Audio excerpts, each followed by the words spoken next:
పదే పదే మేము ఫస్ట్ నుంచి చెప్తూనే ఉన్నాం, తెలుగుదేశం ఎప్పుడు పొత్తు పెట్టుకున్నా కానీ అలయన్స్ని మోసం చేస్తూనే ఉంటుంది.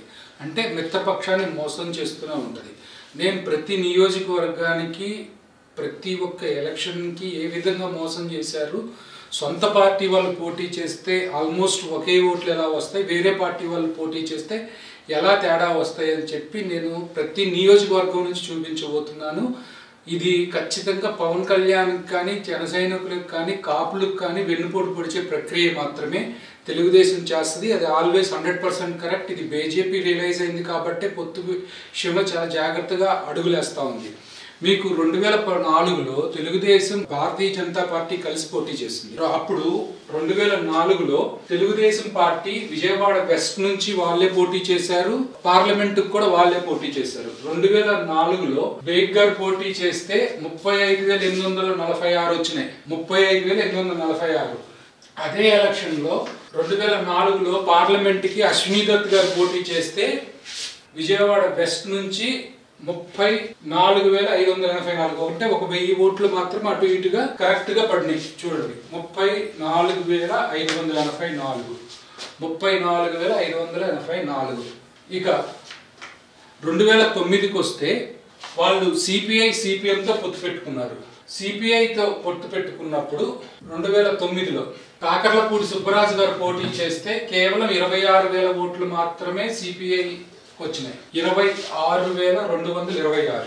అదే ఎన్నికల్లో 2009లో అదే అసెంబ్లీ సెగ్మెంట్ నుంచి టీడీపీ క్యాండిడేట్ కి 41,000 ఓట్లు వచ్చినాయి. అప్పుడు వంశీ పోటీ చేశారు.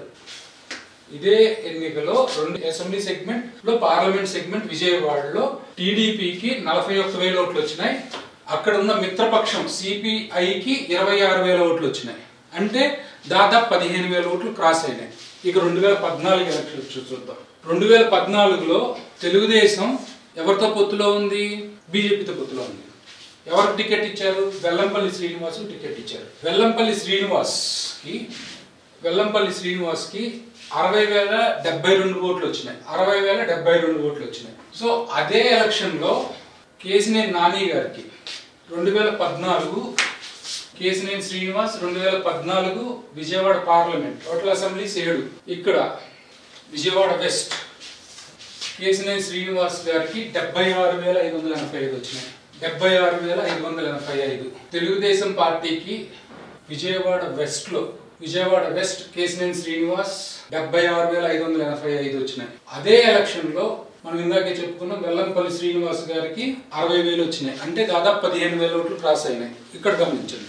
2019లో వాళ్ళు ఇండిపెండెంట్ గా పోటీ చేసినప్పుడు కూడా అలాగే వాళ్ళ ఓట్లు వాళ్ళకే పడ్డాయి. సో ఇక్కడ జరిగేది ఏంటంటే ఖచ్చితంగా క్లియర్ గా ఏ విధంగా మోసం చేస్తున్నారు అనేది మీరు గమనించండి.